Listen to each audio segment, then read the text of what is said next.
All right, good morning. Thank you everyone for joining. We're going to start off with Tzedakah and Tehillim. Okay. First, we're going to say chapter 20 and 150 of Tehillim. As we can hear on the screen, I'm not saying David.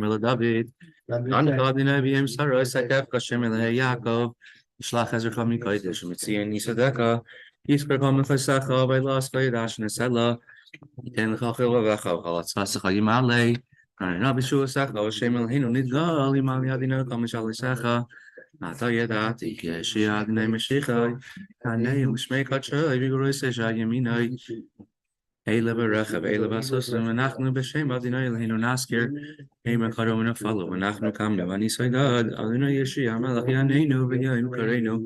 I'll say chapter 150 and put money in the bushka, please. Wrong direction. Hallelujah, hallelujah, El Bekachai, hallelujah, Bekia Uzai, hallelujah, Big Barais, hallelujah, Kurev Budlai, hallelujah, Beseka Shefer, hallelujah, Mevel Lachinar, hallelujah, Besaifa Macha, hallelujah, Minim Ugav, hallelujah, Betzils Leshama, hallelujah, Betzils Leserua, Kollel Neshama, hallelujah, hallelujah. And don't we have some homework for you? This is from Rabbi Ginsburg. What's the gematria of the word Hamas? I'm here. 8, 4D, then you have Samach. Samach and Aleph. Okay, so you have Samach is already 60. Yeah. And Aleph is 1. And Aleph is 1. So you have 1 and 1, right? So now you have 9, and then you have actually 60. You have the 40, so it's 109, right? Okay, now what's the gematria? You know the Niggin, Pada V'Shalom? No. Hashem Pada V'Sh, Hashem redeems my soul in peace. Uh-huh. Well, enough with the words Va'ani eftach bach, and I trust in you. What's the gematria of the words Va'ani eftach bach? And we'll start the Gemara while you figure it out. Okay, we're going to be holding the Mishnah in Mesechta Megillah, Daf Chaf Amud Beis. Okay. 20b. If you have a article, it's 20b1. Ishkach Moshe and Rabbi and Yossi. Oh, welcome back. Thank you for joining us. And Mike. And, good morning. Thank you, Rabbi. Morning. And of course, Rabbi File. This Mishnah is a continuation from last Mishnah discussing mitzvos that could be done only during the daytime. We said preferably after Alois, after Netzachama, preferably after sunrise, but it could be done also from Alois HaShachar, from when it begins to become light. The mitzvahs we mentioned in last Mishnah were bris milah, which has to be done only by day, reading the Megillah, going to the mikvah for everybody besides for a nida, sprinkling the ashes of the parah aduma. All of these are only done during the day. Our Mishnah continues with more mitzvahs that can only be done during the day, and we'll conclude with mitzvahs that can only be done during the night. So this Mishnah continues. First one is a repeat, which we've had before. You can read the Megillah, the daytime Megillah reading, which is the main Megillah reading, the entire day of Purim until it gets dark. I have been personally present when it was about 10 minutes before Shkia, before sunset, and so someone needed to hear the Megillah, and I personally heard somebody finishing the entire Megillah without skipping a word in under 10 minutes. But it has to be done only during the day before it gets dark. And for reciting Hallel, we only do Hallel during the daytime. The exception is the night of Pesach. When we do Hallel, we say Hallel during the Seder because we have to say it together with the Korban Pesach. Generally, Hallel is part of Tefillah, part of davening, part of prayer. As a matter of fact, the Alter Rebbe paskins that if you have a Beis Avel, a house of a mourner, an Avel, in the house of an Avel, they don't say Hallel. Even if it's Rosh Chodesh, they don't say Hallel in the house of an Avel. So if someone was in the house of the Avel, they skipped Hallel. He says they should not say Hallel by themselves. There's not need to say Hallel afterwards by themselves, because Hallel is a din in Tefillah. It's a din in prayer. It's part of davening. It's an extension of Shemoneh Esrei. Hence, we say Hallel straight after Shemoneh Esrei, and we don't say Kaddish afterwards. It's part of Shemoneh Esrei. On Pesach, when we say Hallel, it is not part of Tefillah per se. It is rather a din in Pesach, and therefore, although we say it in shul, let's do it in public, but the main din of halal by the night of Pesach, that we say halal during the night of Pesach in shul, and again during the seder, is mainly a din in Pesach, not a din in tefillah and davening. Generally, halal is only said during the day. Those people in Israel who say halal by night on Yom Ha'atzmaut with a bracha, they have their own halachic authorities that they concur to, which is, that's who they follow. Ultkiya shofar, and for blowing the shofar, of course, shofar blowing is done only by day, not by night.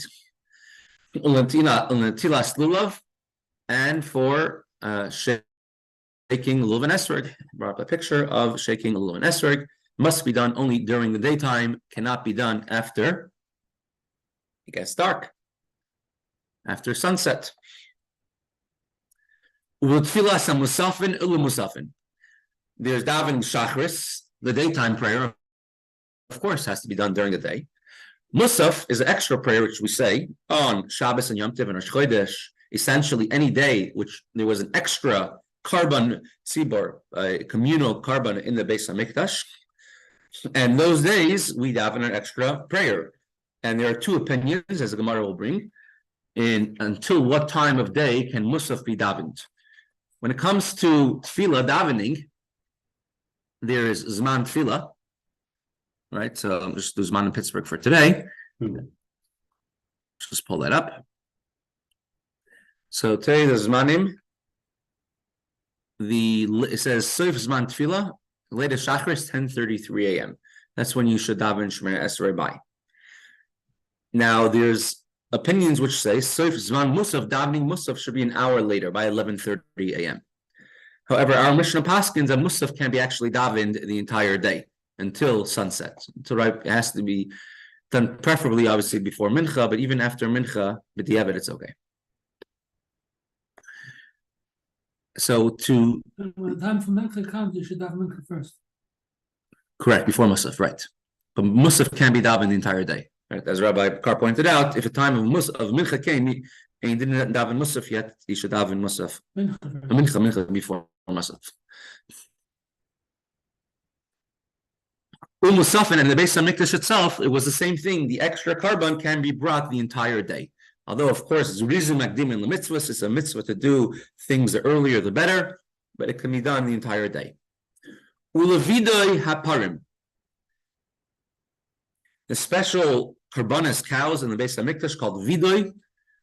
Vidoi, they would lean on the animal and say vidoi. We're specifically talking about a vidoi of a par helm davar shel tzibur, a communal offering brought by either Sanhedrin or the Kohen Gadol, the high priest, for any mistakes that they made when they paskin halacha adin. You can learn Mesechta Sanhedrin for the details of what are the circumstances that necessitate such a carbon. And there's different confessions that would take place in the Beis HaMikdash. We do vidoi like this. We do it on Yom Kippur. But the vidoi, the original vidoi, was anytime someone would bring a carbon, a sacrifice in the Beis HaMikdash, they would lean all their weight onto the animal on the head, and then they would say vidoi, their sins. So different viduim would take place, different confessions in the Beis HaMikdash. One of them is when somebody will bring what's called Meiser Sheni, Meiser to the Beis HaMikdash, a tenth of their, after they finished separating all their Meiser, they brought their tenth of their crops, they would bring it to the Beis HaMikdash. On Yom Kippur as well, the Kohen Gadol, the high priest, he would bring many karbanas, many sacrifices for the entire tzibur, for the entire congregation, and that all had to be done during the day.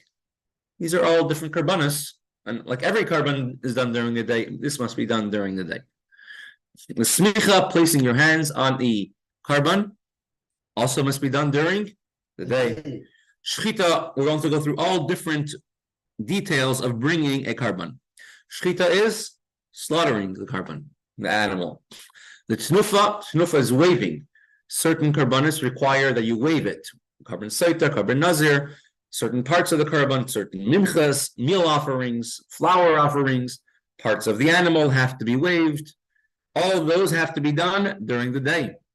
Hagasha is when they would take the parts of the korban of the sacrifice that would be burned on the mizbeach, and they would put it onto a tray, and they'll bring it into the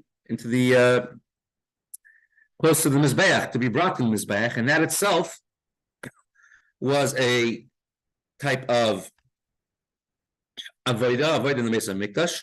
Primarily, it would be done with a korban mincha.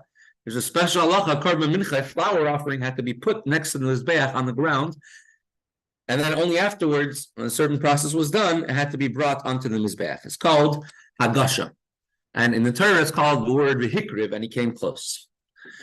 As part of a korban, has to be done during the day. The kmitza, I pulled up a picture here of kmitza. Kmitza is whenever you have a flower offering, flour being brought on the mizbeach, it was mixed with oil, and it was either fried or rolled or baked in different types of pans, and there was only a very small part that was burned on the mizbeach. You would bring all together a hin, it could be about a half a gallon of flour or a little bit less, and they would take 3 fingerfuls. They take 3 fingers, dip it like this, like you see on the screen, dip it into the mixture of flour and oil.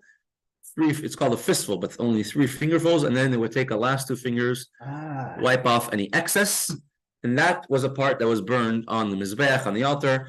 Everything else was baked or fried, depending what type of mincha it was, and eaten by the kohanim. That's a korban. That's a kmitza. Haktara is burning on the mizbeach the karbanos. Haktara is not the karbanos, burning the flour. Flour offerings were not allowed to be burned at night. Can only be burned during the day. L'melika, I didn't pull up a picture of this one. Melika is a way, if you see today, many kohanim have very long thumbnails. They don't cut their thumbnail. And what's the reason why? Is because in the Beis HaMikdash and the Mishkan, the kohen had to have very long and sharp nails. Because there were certain type of karbanos, bird offerings, had to be shechted with their fingernail, called melika. And it wasn't shechted in a normal type of shchita. It was not eaten. It wasn't kosher. It wasn't kosher shchita. And it was only doves and pigeons, which incidentally are today some of the hardest things, animal birds to shecht. Even if someone could be a professional shechet, will not know how to shecht a pigeon or a dove, because they have very, very thin necks, and any type of shchita, is very complicated. It has to be shechted in a certain side, in a certain angle. And in the Beis HaMikdash, they would not shecht a dove or a pigeon in a regular way. It was using the fingernail of the kohen. Was it made of thumb? It was done with the thumb, yeah. And it's called melika. And so the kohen actually does it. The kohen actually has his thumbnail above the. It's only that he wants to be ready. Exactly. When a kohen has a long thumbnail today, is because they want to be ready to serve in the Beis HaMikdash at a moment's notice. They shouldn't have to wait for the thumbnail to grow back in. And I'm assuming those kohanim who have long thumbnails will probably be first to bring the korban oif, all the flower bird sacrifices.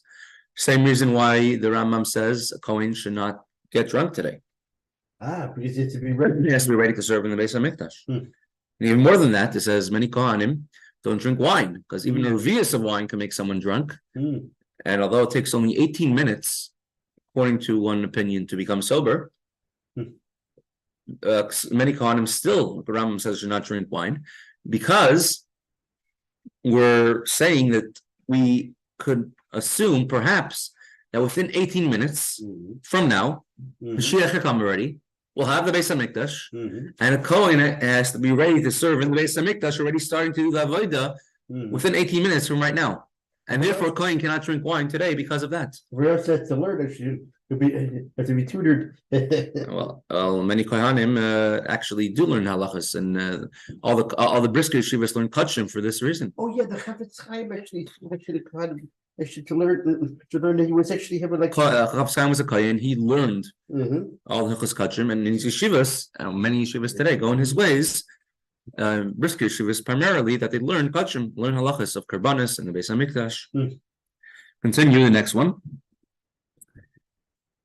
Now we're going to talk about other aspects of karbanis. Kabbalah is they would have a special type of a vessel, a cup, and they would receive the blood after an animal was slaughtered, shechted. Hazaya is sprinkling the blood on the mizbeach on the altar after it was shechted. Hashkaya saita, did I run a picture up for this one? No.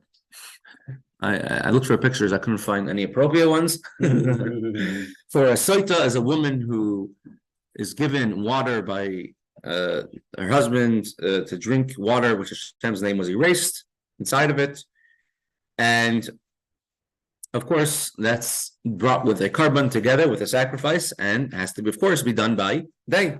And if she was innocent, she got the great bracha of having a baby. Correct. If she's innocent, she'll have many brachas. Arifas ha'egla. This is called egla arufa. Egla arufa, you see, this is not in the Beis Hamikdash at all. This is somewhere far off in a barren wasteland. What is an egla arufa? Egla arufa is the first Jewish detective agency. Ah. They were warriors. The warriors. Yeah. It's actually connected in this week's parsha. Parshas Vayeshev is because Yosef was sold to slavery in this week's parsha. The last mitzvah he learned with his father before he was sold was the mitzvah of Egla Rufa. Ah. Egla Rufa is if a person, a Jewish person, is found out in the field, dead, not alive, and they don't know who was the one who killed him, who killed the person, and we lay the responsibility with the closest Jewish cities who are next to them, because the person passed through that city, and they should have made sure that the person had where to stay, where to eat, someone accompanying them, and the responsibility lies with the city closest to them. How does a city atone for itself, remove the responsibility from them? So they have to do several things, but the mitzvah of Egla Rufa is take a calf, which is a young calf, which has many halachas attached to it. It never could have worked, it never got pregnant, never had a yoke on it, never carried a load on it. What?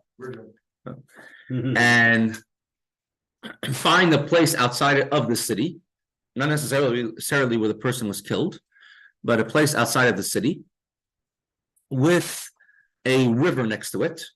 And next to it has to be barren fields that are not developed, and preferably, it's called karka sela, fields that don't really have the ability to be developed, to be planted, and to grow.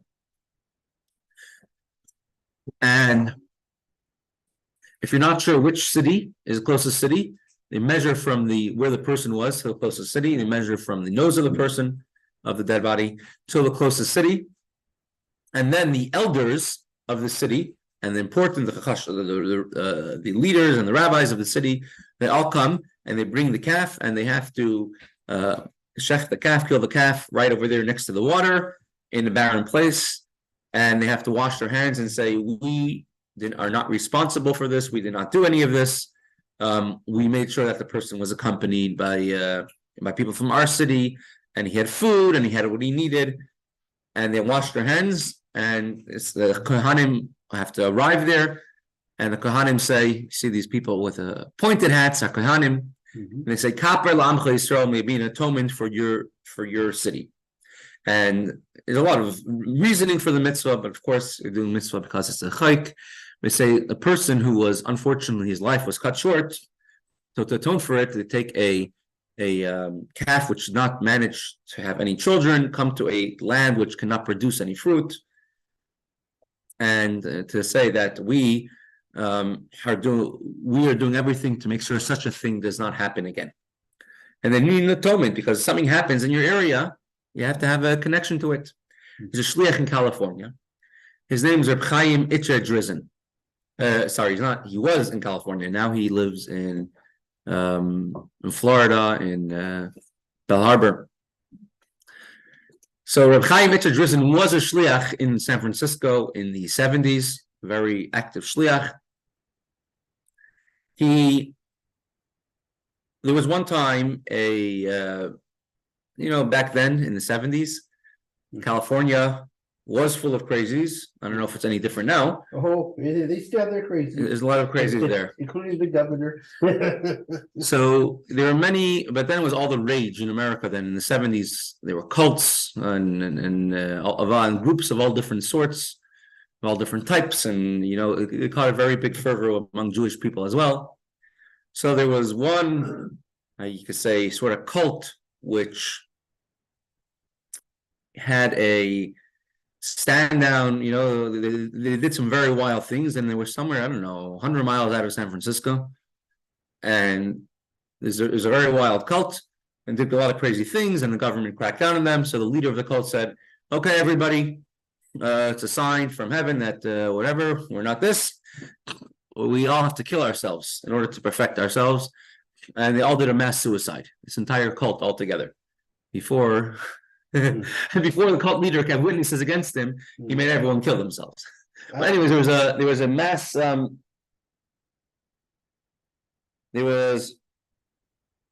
a mass suicide which took place over there. And he made them drink Kollel. Yeah. There was another cult that did that. Might have been more than one. They made them drink poisoned Kool-Aid. I think there was one called David Koresh who had a few Jews and a Holocaust survivor who killed himself. So I don't know if it was this one or a different one. I forget the name of it, but they were on an island someplace. When they all drank poisoned Kool-Aid. Mm-hmm. So Rabbi Chaim Itkin, he gets a phone call from Rabbi Charakov, the Rebbe's personal secretary, which was known that if he's calling, it's 10 chance 10 out of 10 it's coming directly from the Rebbe. And you never know if he's calling. It could be even the Rebbe was online, and you would never know. And he gets a phone call from Rabbi Charakov, and Rabbi Charakov says, "How is it possible such a thing can happen nearby you?" And he tells Rabbi Charakov, I have absolutely nothing to do with it. I don't know anybody who was involved in the cult. I think they're all non-Jewish. None of them are Jewish. It happened 100 miles away from the city where I am. I am dealing with Baruch Hashem, all the Jews here in the city. I had no connection to it. So Rabbi Charakov says that if you're a shliach in the city, you're responsible for everything that goes on in the area, everything that goes on in the region. And he took that very seriously. So, true, these elders of the city had no connection to a person who was killed on the road and what happened to them. However, still, the fact that they're nearby, by definition, you have to have a connection to it. You have to take responsibility for it. That's the mitzvah of Egla Arufa. He made Egla Arufa, this guy? No. The Rabbi Idris making Egla Arufa? I don't think so. You don't need a Mizbeach or a Beis HaMikdash. You could. Yeah, but you need a Sanhedrin, and you need Kohanim, you need a lot of other. It has to be Eretz Yisrael and many other stuff. And I don't know exactly how well they would respond in California to shechting a calf. That can explain why they do it all the time from veal. He eat veals from a calf. Yeah. When you eat veal, it's a calf that's shechted. Interesting. Like Taran actually, you can explain why we never received any news reports as far as it happening nowadays, because apparently we don't have a Sanhedrin. We don't. No, many. Yeah. Well, in general, Egla Arufa is not a mitzvah that we can do today, for many reasons. Among them, we don't have a Sanhedrin, the Kohanim. If the killer is found, of course, he's prosecuted after. It doesn't absolve the killer. But another thing is that there became, unfortunately, very common to have murderers. It became a much more common thing. So it was abolished then, right? Correct. Yeah, so Mitzvah Egla Rufa does not apply today. Utaras Mitzvah, and for purifying a leper. Mitzvah is someone who has what we call leprosy. It could be one of many different types of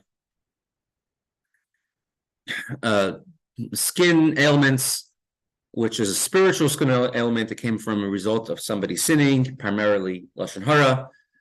And when they were purified, was a process that Torah talks about, Torah details, and it can only be done during the day. These are mitzvahs that only can be done during the daytime. Now, once we speak about daytime mitzvahs, we will also mention nighttime mitzvahs. Kol halayla kusher l'ksiras ha'omer. For cutting the carbon omer, the entire night is kosher. What is a carbon omer? I just brought up a little reenactment of it. Let's see. Here, the Temple Institute, together with the women of the Temple Group, took another great stride forward in preparations for the service of the Holy Temple. And just bringing the Holy Body offering to the Holy Temple.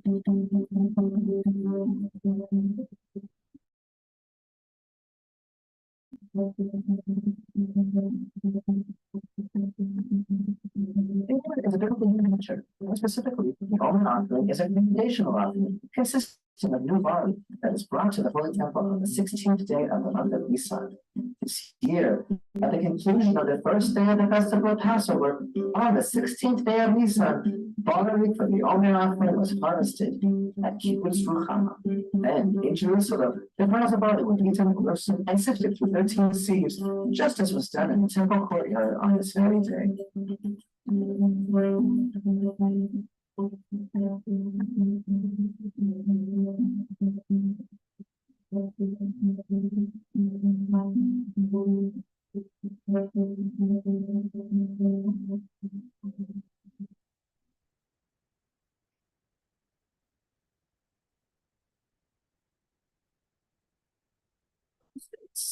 You shall enter the room that is harvest. You shall bring an altar from your first harvest to the Kollel. He shall wave the altar before the Lord for your favor. On the morrow of the rest day, the Kollel shall wave it. Also instructs that the first grain of grain must consist of fresh barley kernels roasted in a perforated pan, and then bring it to a course meal. You shall place olive oil and frankincense upon it. The common offering of barley is brought from the first grain that is harvested in that year. From the time of the bringing of the omer, the renewed grain becomes permissible to eat. The omer offering is uniquely connected to the land of Israel and is indeed a celebration of the land of Israel. Other grain offerings of the Holy Temple may be brought from the produce of other lands, but the omer of barley must come from the land of Israel.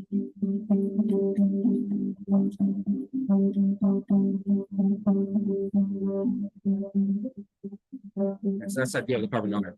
So when they harvested it, wasn't it? But to bring it.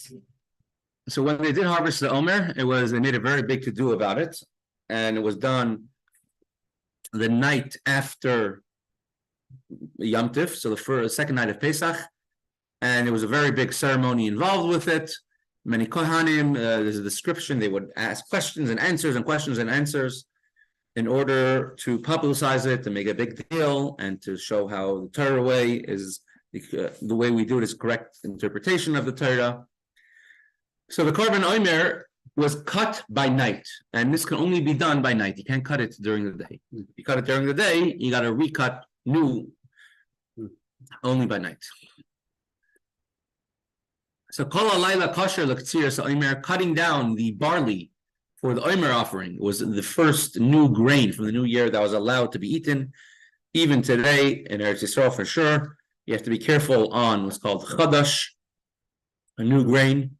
Outside Eretz Yisrael, we're not makbid, Chabad at least not makbid on it. We go according to the Bach. My ancestor. Exactly. That's why Dovi's on either makbid on it, because it goes according to the Bach. The Bach was Rabbi Darren gave one time over here a long, beautiful shiur about this one Friday, saying why the Bach did what he did to help try finding something good, a limit schus, a defense for Jews who are not being careful in Chadash, which is essentially saying that it only applies to Jewish-owned fields in Eretz Yisrael. And he explained the pasuk, But there are many circles which are careful about Yashan and Chadash, old and new. And Levi, everyone is careful about Yashan and Chadash. Should also be careful about Pas Yisrael. Because so that is cutting the carbon omer can only be done by night. Burning the leftover sacrificial in the Beis Hamikdash, there were many times many karbanos, and many times the blood of the carbon was sprinkled by day, and the rest of the carbon which has to be burned on the mizbeach has to be done during the day. However, if they're not done during the day, they can be done the entire following night, but they cannot be done the next day. In this instance, for when it comes to finishing burning all the limbs of the karbanos, of the sacrifices on the mizbeach, it can be done the entire night after, and the entire night is kosher, all the way till the morning. The very first Mishnah in Mishnayos says that it's kosher the entire night, but it's better to do it before chatzos, before midnight, in order to stay away from an avera, in order not to start cutting it close. And then the Mishnah and Zaf and the Gemara will explain why we have to say this. Zaklal, here is a general principle.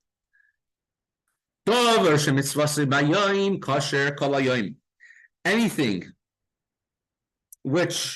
any mitzvah, which the mitzvah is to do it during the daytime, like all the examples we gave, Megillah, Shofar, Lulav and Esrog, and any other mitzvah, and any other mitzvah, which the mitzvah is to do it specifically during the day. Mitzvosai, kosher kol hayom, it may be performed the entire day.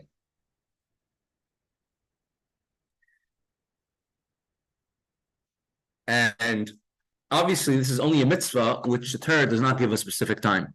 For example, a korban pesach, Torah says, has to be done in the afternoon towards the evening.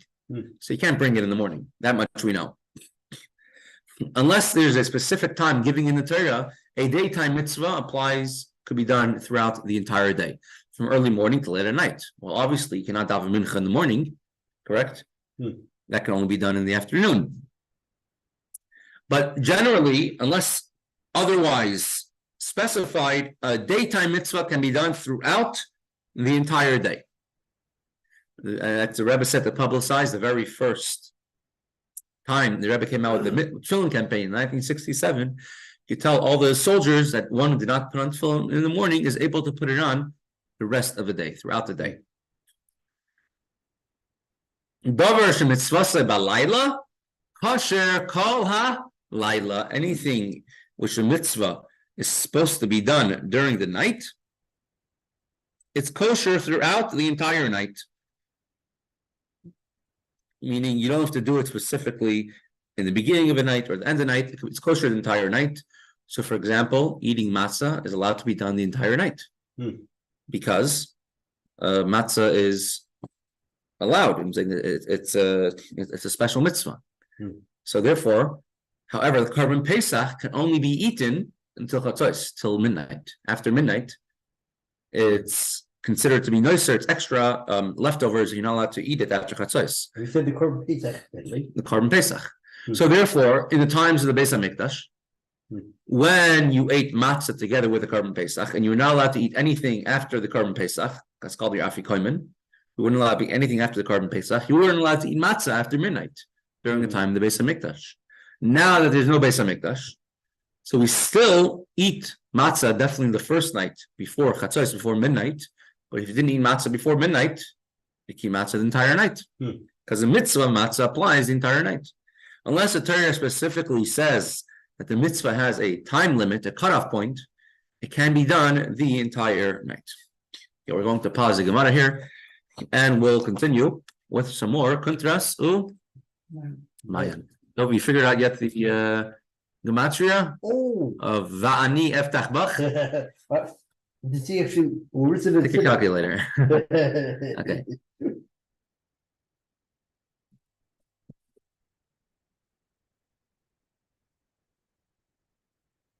We're in the middle of Maimer Chavav, Maimer 26, chapter 2. Talking about the concept of extremism. Shtus. It's very easy to get caught up in shtus l'umazeh, extremism of klipa, of the Yetzer Hara. It's foolishness. And just look at the world out there, and you just see how ridiculous and foolish some of the things going on, right? Could someone who's a boy be a girl? Could and people will talk themselves into corners to hold the most ridiculous things, and that's just one extreme example. Yeah, and then they say, follow the science. Well, why don't you? Correct. Right. So, and everyone, I'm sure, could think of another 100 examples. Yeah. How people will hold. There's a billion people Correct. that think that the Kiviyachal had a relationship with a married woman and gave birth to himself. Right. A billion people. A billion people in the world think of something very ridiculous, right? About that. Hashem could be a physical being and had a physical child, right? And there Himself gave birth to himself. Right, exactly. It's And it's a shtus. The only biggest shtus is the theory of evolution. Correct. And you go through many religions, of course, which also have many things like that, right? And then there's a religion that we can't be anti-religion, and it also has many things which, they will hold with the Emunah Pshuta. This is called shtus l'umazeh, but it's very easy there's no Yetzer Hara stopping you from listening to the Yetzer Hara. And the very first person which brought that down was, of course, Adam Rishon, Adam the first man. When he ate from the tree of knowledge together with his wife, it made a big mix-up. Before, the Yetzer Hara was outside of you, it wasn't inside of you. It was a separate thing. And now it got mixed in with a person, right? Like the example we gave last time is that why one person was davening to the other, why do Chassidim daven, speaking to the other, why do Chassidim daven slow? And if you have bandits chasing after you and you're in a wagon, you try going fast. So if you're davening, daven quickly and focus as opposed to going slowly, you get distracted and start thinking foreign thoughts during davening. And he says, when do you try going fast to run away from the bandits? If the bandits are outside. But if they're inside the wagon already, you have to slow down and stop and work and get them out before you continue and throw them out. It says if the Yetzer Hara is outside of you, you're right. But if the Yetzer Hara is already inside of you, you have to work and fight with him in order to daven. Now, when Hashem created the first man, Hashem created him with the Yetzer Hara. As it says, Vayitzer Elokim, Hashem created a man with two yuds, because why does it say the word created with two yuds? Because he had two yetzers, a Yetzer Toiv and a Yetzer Hara. However, Yetzer Hara was outside and it wasn't so powerful. Rather, a person, Adam, his entire focus was only on holy spiritual things. He understood that there's physical pleasures, but he wasn't like, so what? Like, for him, it had no importance, no place for him. And that can also explain it to why he and his wife, if we're not ashamed of being naked, because we're doing a mitzvah. It wasn't like they're doing anything wrong. Yeah, but they're not having the feelings caught up with it, so it's sort of like it's like it's not inside you. Correct. Is a newborn ashamed of being naked? No. No. Why not? Because there's no feeling of that it's supposed to be like this, not supposed to be like that. V'zehu inyan hashtus shemitzad ha'yetzer hara. This is part of the foolishness engendered by the Yetzer Hara. Exactly.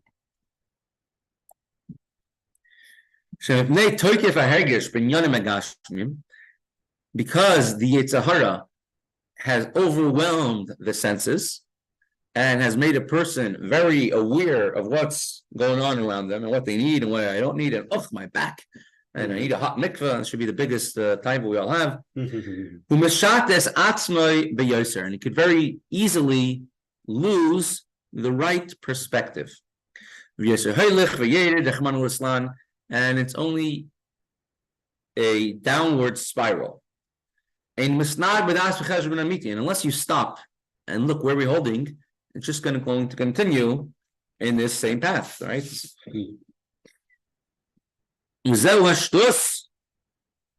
And this is part of the spirit of foolishness which comes from klipa. There's what's called the Umaayon min hadas, above understanding. Like as the Rabbi said, Mashiach will come. It says when no one's expecting it, when you don't pay attention. And so the Rebbe explained, then how can we do? And people would say, you're demanding Mashiach, you bring Mashiach to everyone's attention. Has to come when you lose attention. The Rebbe said, Hesach means when l'mayl min hadas. Das means knowledge or proper behavior. When you lose your rationality over it. Rationally, normally, if you need something, you ask politely. You mention it once in a while. But if you want something very strongly, you're going to be obsessed over it, non-stop, day and night, night and day. That's called the Umaayon min hadas, above knowledge. The opposite side is the Mata min hadas. To do things that makes no sense, even though you know it makes no sense, and not even try to rationalize it. So what's the opposite of shtus of klipa, shtus of foolishness? Would be shtus of it's holiness. Oh, very good. The opposite is the foolishness of holiness. Example we gave was someone making the chassan, Rabbi by Levi, and Shimon, who made the chassan and kala happy, exceedingly happy, dancing, making cartwheels, even though everyone says this is ridiculous. This is someone for you, someone your caliber should do this. Yes, it's exactly. It's called the shtus of kedusha. He also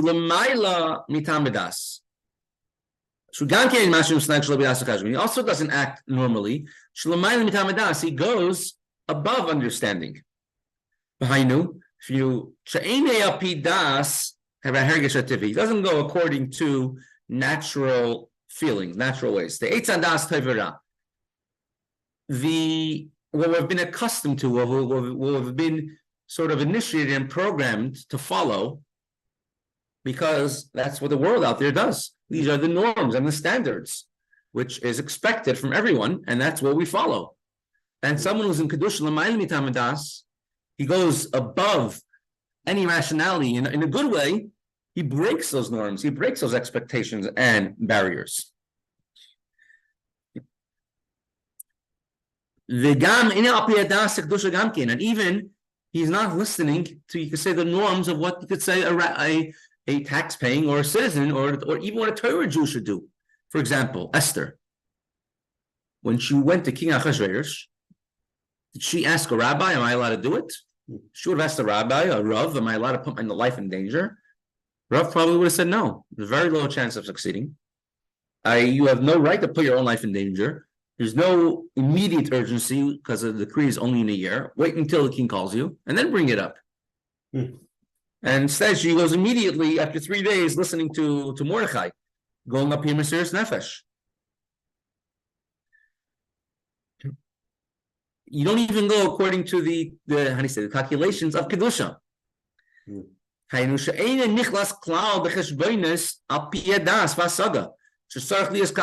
don't say, oh, this is a way Torah wants me to do it.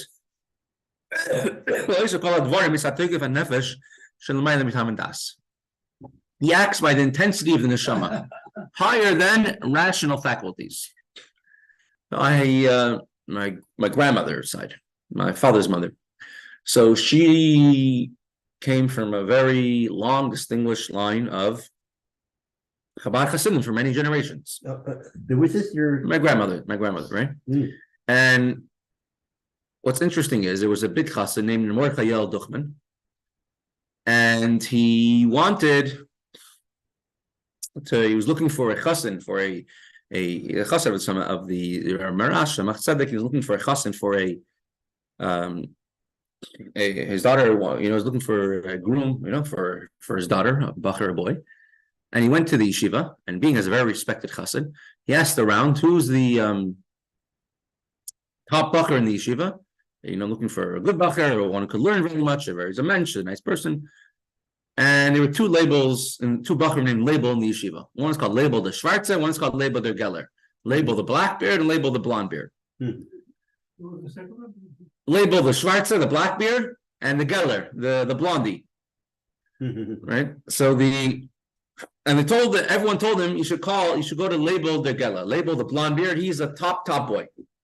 So he went to the Rosh Yeshiva and he asked him for could you introduce me? I would like my daughter to have a shidduch. And he's very respected, a chassid. And he told him, yeah, which bacher, I'm looking for a specific bacher, his name is Label. And they said, yeah, sure, if we know exactly what it is, great bacher. And they sent him by mistake the wrong label. Instead of Label there, they sent him Label the Schwarze, Label the black bear instead of Label the blonde bear, and they got married. Right? That's how Hashem makes shidduchim. And although maybe he was not the top one in the yeshiva, but he was probably must have been a very great yeshiva because he finished Shas many times throughout his life. He gave a Shiur in Gemara for 40 years. There's even like a becher that the members of his Shiur got for him as a gift. And it was in my grandparents' house, till somebody stole it, New York City. So he's a very good bacher, but he didn't grow up as a chassid. He grew up in a very, you could say, Snagdish type of house. But right before his marriage, it was very normal people to go from yeshiva to yeshiva. Chassid went to non-Chassidic yeshiva, non-Chassidic went to Chassidic yeshiva, and so he got married. Very good boy. And after he was married, he was married to the daughter of a great chassid, Mordechai Duchman. Okay, he became a chassid as well. Is he married like your grandmother? He married my grandmother's grandmother. You could say. Okay? We go back many generations. Okay, so after he married into a Chabad family, and he started learning Chassidus with his father-in-law. Mordechai Duchman was one of the top students of Rabbi Hillel Paracher, a great chassid, and eventually he became a chassid as well after his marriage. And he was very, very kind person, very nice person, a big Talmid Chacham. My grandmother remembers as a little child, she used to go to a little town called Luga. I passed by Luga when I was in Russia. It's on the highway between Moscow and St. Petersburg. You'll pass by the town of Luga, maybe 2 hours away from Pittsburgh, from Leningrad, Petersburg. It's like it's a quiet village, it's a city, but it's a small city. And as a matter of fact, our Rebbe, when he had to hide in Russia for a few months, because before he left Russia, he was in hiding for a few months. He hid in the town of Luga by the shochet of the city. The Rav of the city. His name was Cohen. His but his grandchildren, the Rabbi Nizro Shayashov Cohen, like that's his grandson. And she remembers beautiful memories that she used to go outside the city, onto the mountains outside the city. It was like a sort of like a vacation, like a bungalow type of place for people from the city. And you own the house there, and her and her sister would carry a stool. For her, the grandfather would go outside of the city onto the mountains in the city. Are we talking about ancestors? Yeah, no, ancestors, yeah. Oh, yeah, my grandmother and her sister, when they were little children, they go outside of the city. They would take a step stool, and the Gemara, and the grandfather would go with them and learn. And the grandfather would sit on the stool, and he would learn Gemara for many hours outside, on the hills outside of the city. And they would play, and those were her best memories as a child. She loved his grandfather, absolutely adored him. Does your grandmother adored her grandfather, who's a very big Talmid Chacham? Right, his name was Rabbi Yehuda Leib Meisel. Meisel, I'm sure related to many of the Meisels, and related to Dovi as well. Now, the other grandfather, his name was Reb Chaim ben Sion Raskin. Okay, this Reb Chaim ben Sion Raskin, he, you could say, was an exact opposite of the other grandfather. He was, you could say, much more of a Tehillim Jew. That he was another ancestor of yours. The Raskin married a Meisel, the child. What? What's more what? He was what's more? He was the exact opposite. He was a Tehillim Jew, all the way, a very serious Tehillim Jew. Yeah, he could learn like all Jews learned, but like he was, that wasn't his main thing. Was Yiras Shamayim, fear of heaven. And when the communists took over, he would even before that, where there was different enlightenment and things, he would do everything he could to make sure his kids wouldn't go to a public school, this school, that school. He would say, I would love to take my kids and my family and go away to a desert island until they grow up. We should have no influence from the outside. He sent his children away from there. He moved from a Jewish city to a very non-Jewish town called Jizatsk, was a very small, frum community, because he says he doesn't want them to be influenced by any of the movements that are going on outside. So he left a big Jewish community where you had sushi restaurants, and but in order to, and he would tell all of his kids and grandkids about how you're not allowed to go to public school. You're not allowed to listen to the communists. Says you're you know who you are. You're from the Raskin family. And if he would see any of his children with a Russian book, he would get so angry and upset, or grandchildren, and he would scream at them, take that away, throw it out. He, of course, he loved them as well, and every morning he would wake up at the Rabbi spoke about him, wake up at 4:00 in the morning, and he would say Tillim with tears. What was he saying Tillim about? Not that they didn't have food, not that they didn't have livelihood or money, not that they didn't have health. But he would daven and cry that his children and descendants should go in the way of the Torah.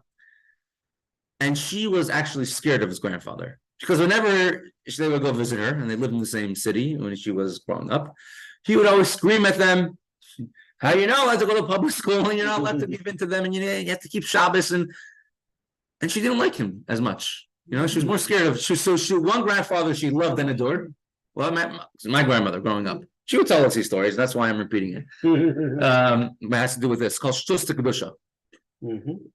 So one time, one of her relatives is walking down the street, and there's full of bridges and canals over there in the city of Leningrad. And he sees that the grandfather is standing by a bridge and looking over and crying. As he's looking over, there's it was one of the Russian, the Red Soviet celebration days, and there's a big parade going on, and they're waving red banners, and there's young school children, and army people, and they're marching in a parade, and they see, and he's standing and watching and crying, and he's saying, "Why are you crying? Everyone's so happy, Zaidi. Everyone's happy. Why are you crying?" And he says, "I'm crying because look, they're all celebrating. And we're not celebrating our Beis Hamikdash. What's there to celebrate about?"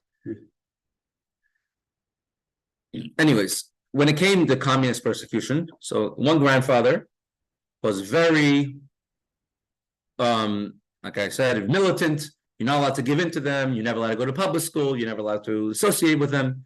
The other grandfather was a big Talmud Chacham. You have to be more, listen, if you have to go to a public school, because that was a law, the yeshivas were closed, and you're forced to go to public school, they send the parents away, they arrest the parents. So you don't gain anything by not sending your children to public school, because they're going to arrest you and take the kids anyways, and put them in an orphanage. At least now they'll be at home. You can teach them at home or something. And he was the one who became a chassid of Padbury. Right. Yeah. Meaning, he was much more, more with the times, more compromising than the other grandfather.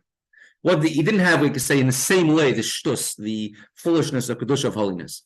And what the outcome is, we see generations later, is that every single one of Chaim ben Tzion's children and grandchildren, and truthfully, I think great-grandchildren as well, all stay from.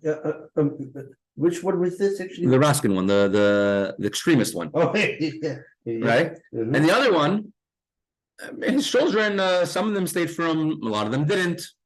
Right? A lot of them went to different, faraway cities and whatever. And, and actually, some of them have relatives who are Jewish, not intermarried, meaning they didn't have the shtus to kedusha, the shtus, the foolishness of holiness. So, and many times you ask a rabbi, ask halacha, what do you think is right? What you should do in such a situation? You see, when it came over there, the only ones who held up the banner and their children walked out with generations of frum chassidim coming to Chachamim is those who listened to the Friedrich Rebbe and went al Mesiras Nefesh, the idea of shtuf, foolishness, shalamayla, mitam v'das. Sorry for holding everyone late.